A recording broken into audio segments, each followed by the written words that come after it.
in the development of the test specimen used in the radiographic text made during this work.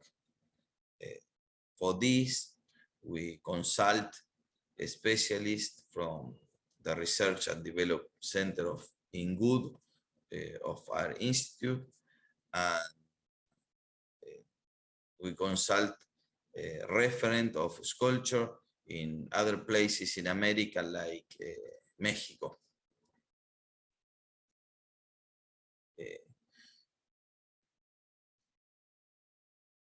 After this work, we select different kind of wood in order to evaluate the relationship between the various wood density and the response to the test, to the radiographic test. All the woods were taken from the conifer family, like pine tree, and broadleaf family, like cedar. Here you have a table where you can see the common name of the wood that we used, their scientific name, and the origin. As you see, many of the wood, or many of the type of wood that we use was from Argentina, but we consider different origin like Europe or North America. In this table, you can see the density of the wood used, and it was important for the result that we obtained. The first part of this work was to perform some radiographic tests to compare the radiographic response of the different woods. We compare material density and the radiographic image density. For this, we prepare some test specimen. As you see in the picture, in this picture you can see 11 different types of wood of equal thickness. We use equal thickness to compare the density in the image. The different density that the wood presented were reflected in the film obtained, but did not represent a large variation in density measured in the film. In the characteristic of each type of wood analyzed in the pine family could not be correlated with the density obtained in the radiographic film, since they did not represent significant difference in the test carried out. For the second part of the diagram, we developed the exposure diagram. You know that the exposure diagram are useful for calculating the exposure parameters in wood for a radiographic test. For this, we use cedar step proof. We use cedar because this material facilitated the machining, and it is one of the wood most used in sculpture. In the picture, you can see 3 of the cedar step proofs. Step proofs with signal variation of 1 millimeter were machined. For this test, we developed exposure diagram for 2 different equipment, X-ray equipment. All the exposure diagram were developed using film class 1 and class 2 with backlit screen. We use AGFA film, D4 and D7, and FOMA film R4 and R7. The distance between source and film was 700 millimeters, and we consider density of 2 for the radiography. When we have a signal greater than 30 millimeters, we masked with LED the probe. And all the tests carried out show very little contrast in the image obtained for variety of low signals. But we can develop this exposure diagram. Here you can see one of the diagram obtained for one of the equipment. It is interesting that in this diagram you can observe a very low slope for the voltage curve for the type of wood analyzed. We consider that a similar behavior will be obtained for the pineal family, since the characteristics of the wood are similar to cedar in terms of its own density. The last part of this work have relation with the image quality indicator. We saw that this image quality indicator are devices for showing the quality of the radiography in terms of radiographic sensitivity. But normally, when wood sculpture are studied, one of the application of the radiographic test had to do with the understanding the way it is built in terms of, for example, the anchoring or linking mechanisms between parts. Here in the picture, you can see a nail in a sculpture. So we try to reproduce similar condition for the test. Considering that in general nails or metallic elements are used as bonding means, we carry out some tests with EQs commonly used in industrial radiography. The advantage is that by having known dimension, the smallest diameter of wire that can be detected can be set for determined wood thickness. For this, we use wire type steel EQs like ACE, AIM, TME, ACE, STEAM, AIM, indicate EQs for a variety of wood thickness of different types. In the picture, you can see an EQ, 3 different EQs in cedar wood of 43 millimeters of thickness. In practical terms, according to the test carried out, it should not represent a problem to detect elements of connection between parts in a wooden sculpture when it comes to common metallic elements. Because of the COVID pandemic, it was not possible to advance even in the generation of test specimen with anchors of similar materials to that of the vast material. In this case, detection is very difficult, although we want to assess whether it is possible to detect it by the orientation of the good grain. After this work, we have some conclusion. One of them is that the different density of the wood analyzed were reflected in the film obtained.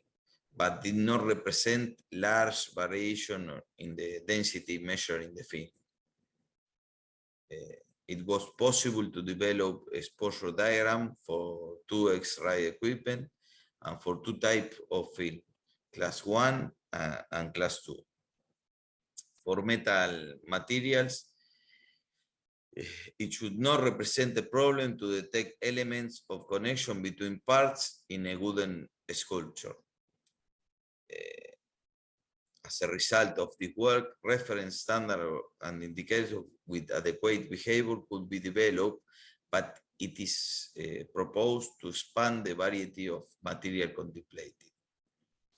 And it is necessary to evaluate the anchoring of a culture parts with wooden elements, and this objective was not fulfilled in the present work. Thank you, and I'm for your question. Thank you very much, Jorge. It was an interesting presentation. I have some questions for you. It's Jorge Schneebeli. I work in the National Institute of Industry. The first one, Jorge, is from Marcelo, and he asks, how can this IQI prove that an image is right?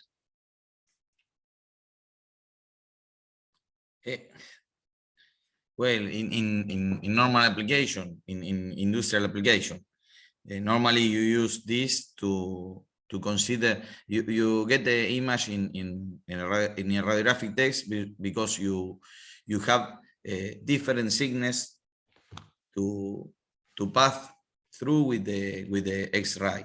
So if you use this element, you try to determine the minor difference of signals to be detected in the film. So this is why you use this kind of reference. Yes. Okay. Rolando asks, how does the type of good affect the response of the test? There are two questions from Rolando, and the second one is it related to density? Yes, it's related to density. X-ray will pass through the material, and it depends on the material to the quantity of energy that you receive on the other side.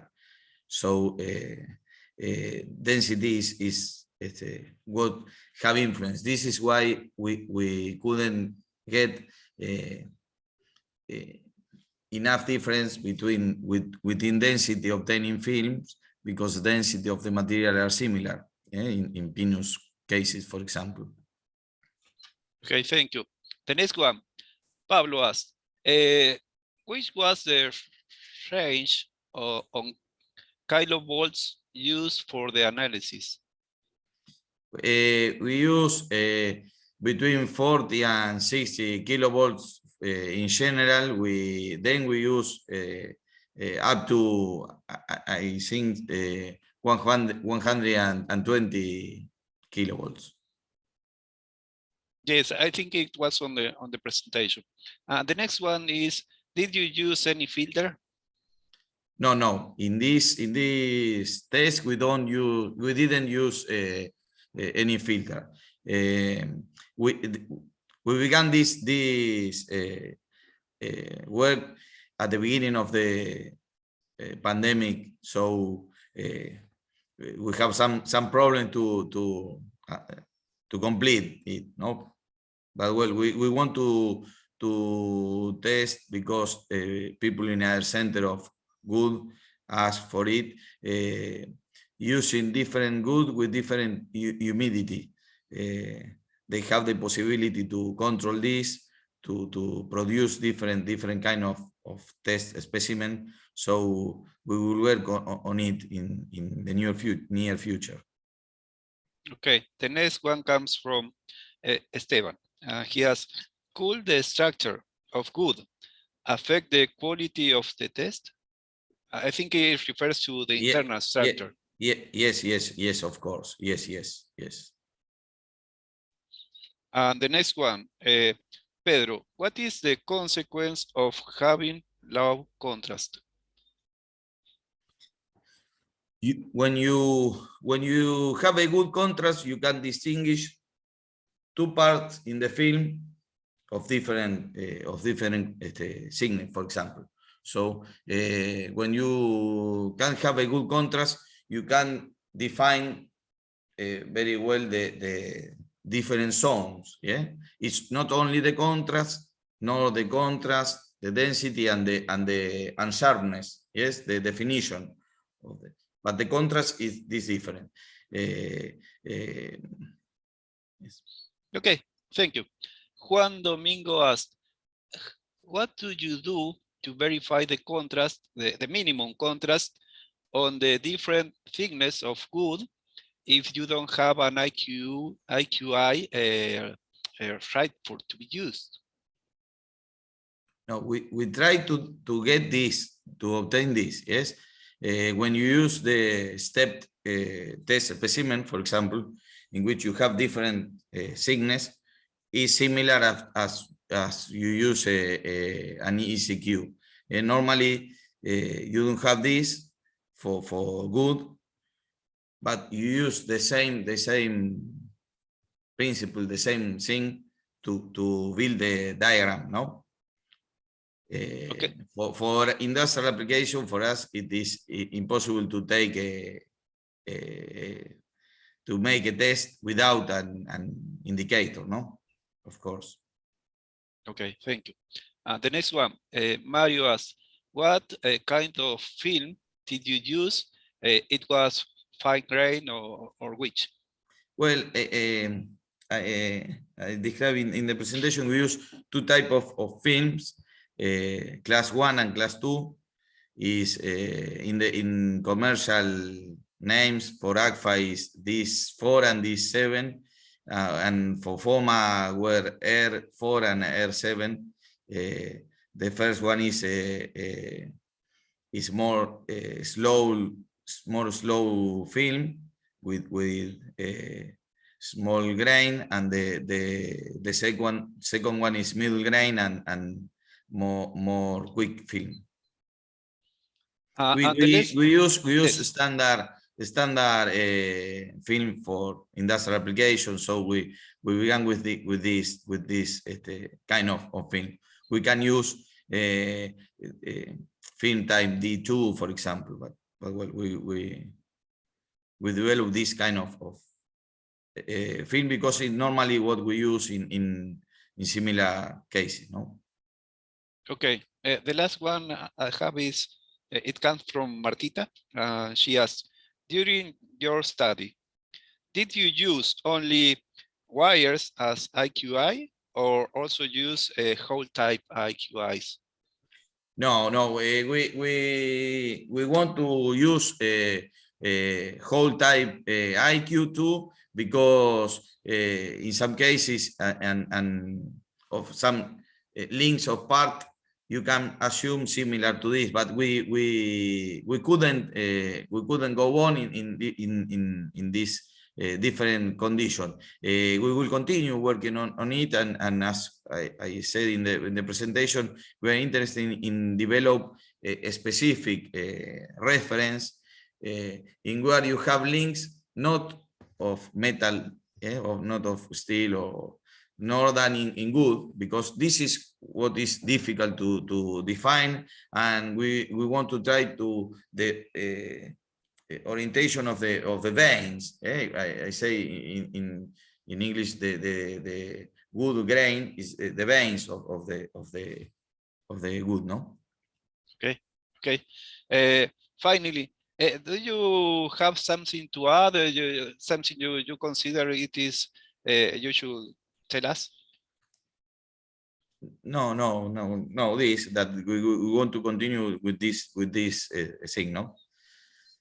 Okay. Thank you very much, Jorge. Thank you. So, because we don't have more questions for the last presentation, we will go to the next one. The next presentation will be about a non-destructive multi-analytical protocol for the characterization of non-homogeneous samples. And the speaker will be Giulia Marcucci. Please go ahead.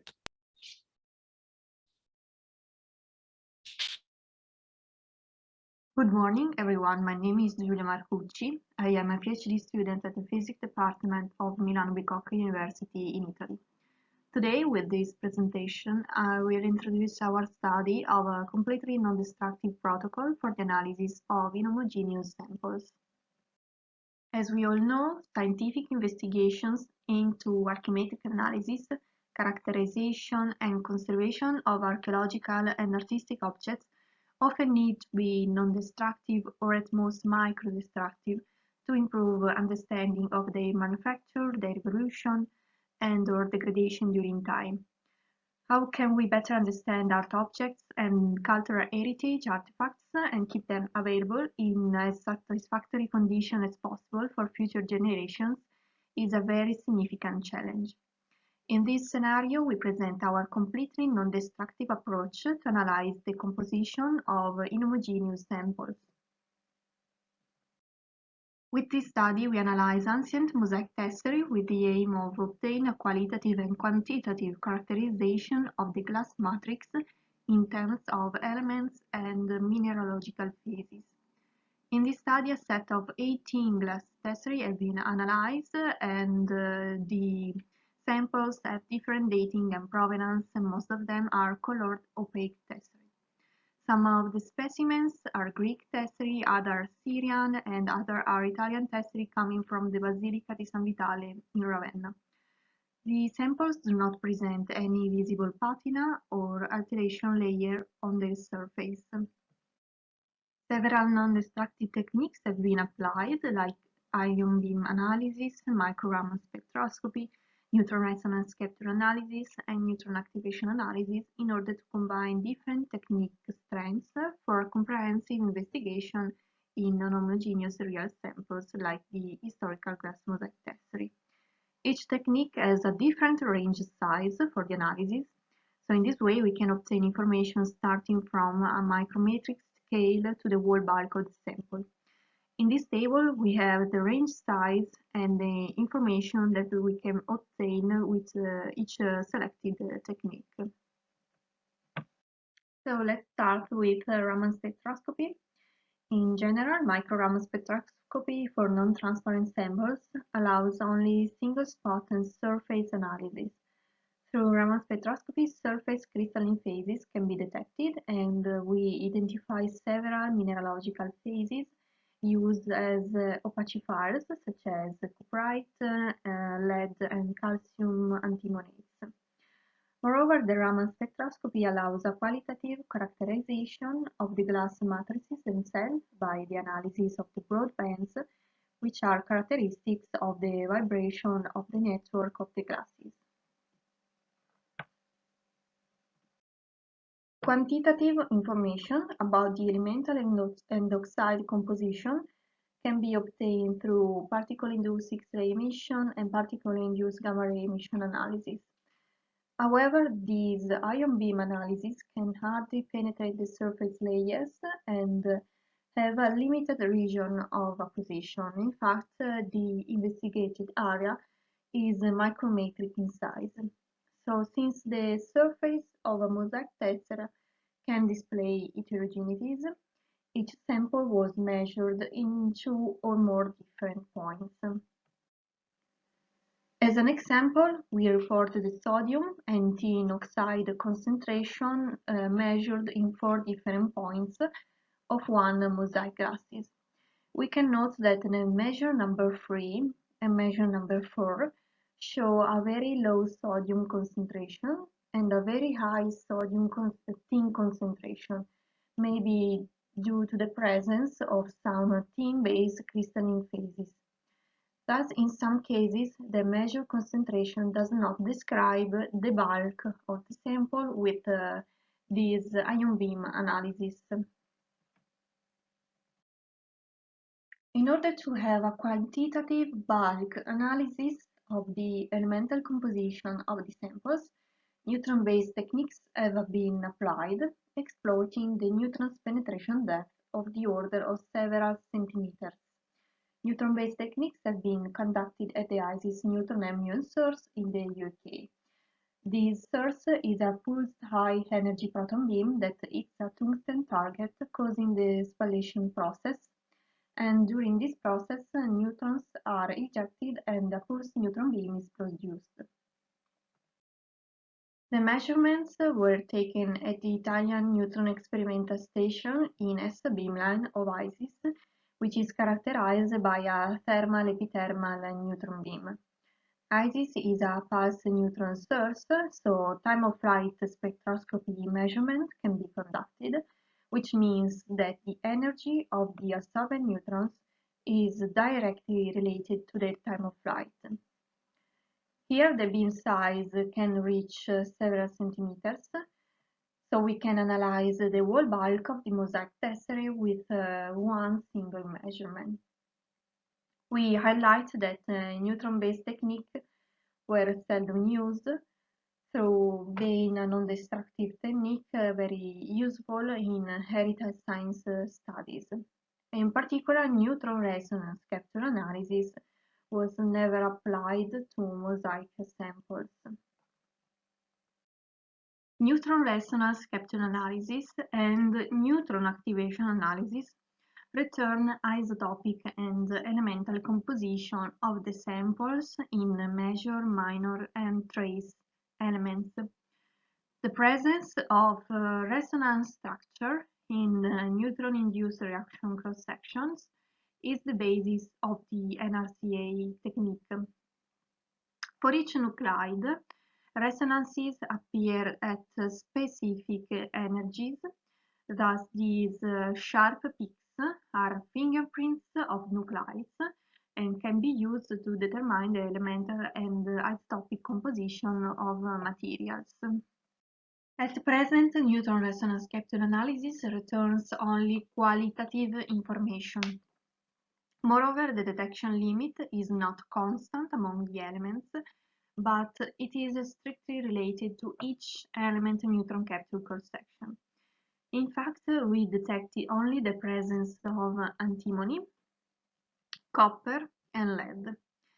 So NRCA technique is suitable for detecting antimony and thus for deducing the presence of tin-based opacifiers on a larger investigation area compared to Raman spectroscopy and ion beam analysis. The same consideration can be made for copper, which is related to coloring functions in the glass.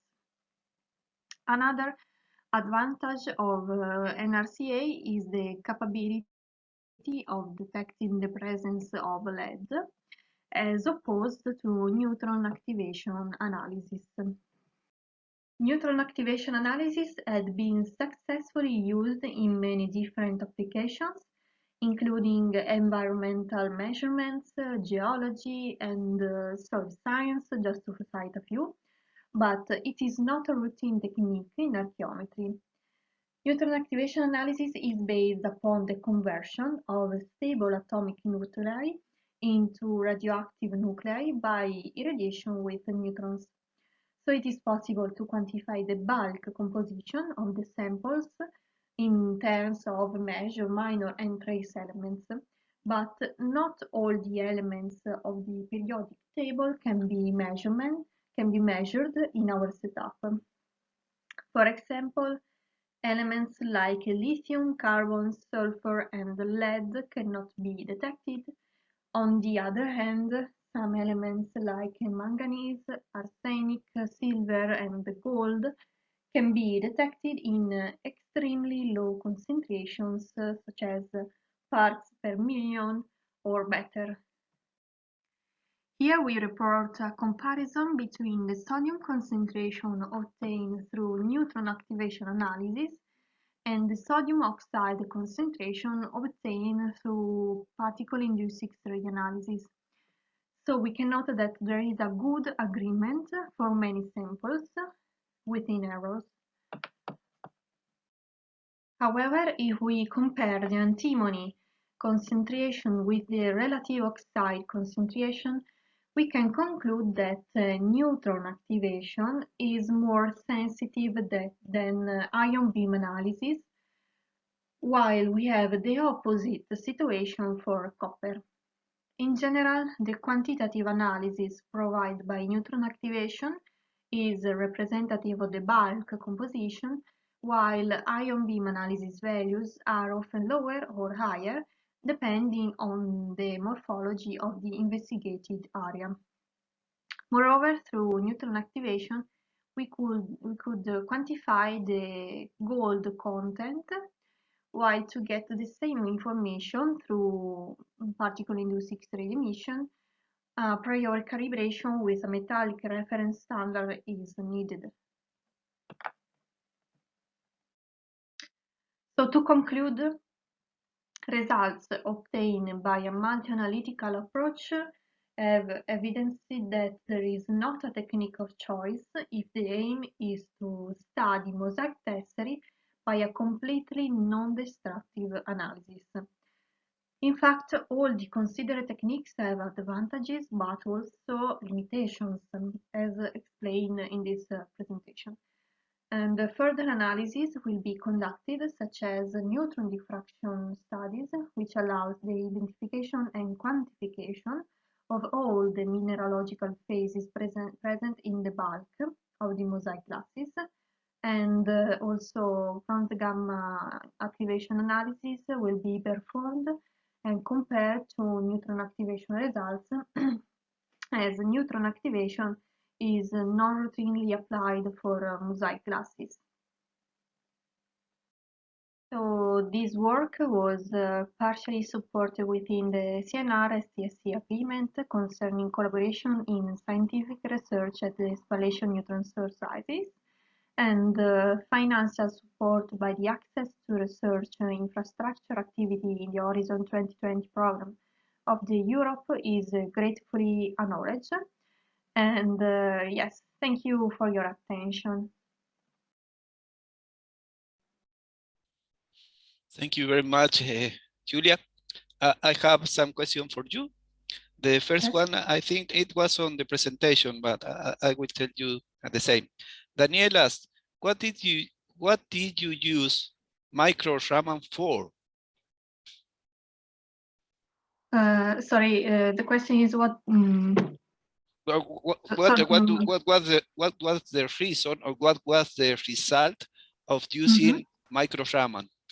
So through micro-Raman spectroscopy, we identify the crystalline phases acting as such as opacifiers in the mosaic glasses, and you can use also Raman spectroscopy to have a qualitative identification of the glass matrix of the samples. Okay, the next one, it comes from Elsa.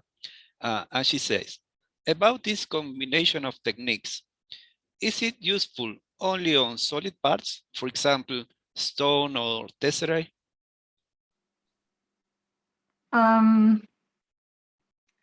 I think you can combine different non-destructive techniques for also liquid samples.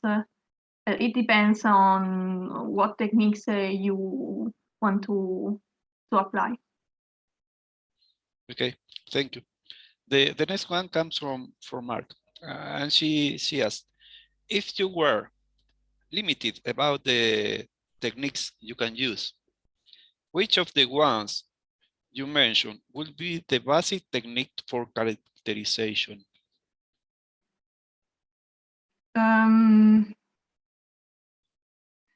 It's very difficult to Yes. Yeah, because as I presented, it's difficult to have complete the description of this sample with only one technique. So I think if neutron techniques can be more calibrated in the future, we can apply neutron techniques because they can describe the bulk composition of these samples. Okay, thank you.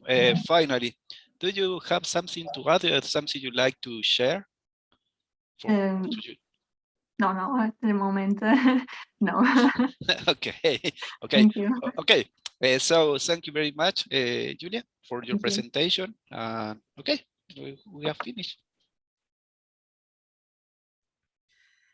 A continuación, haremos un break y regresamos a las 14 horas. Manténganse conectados.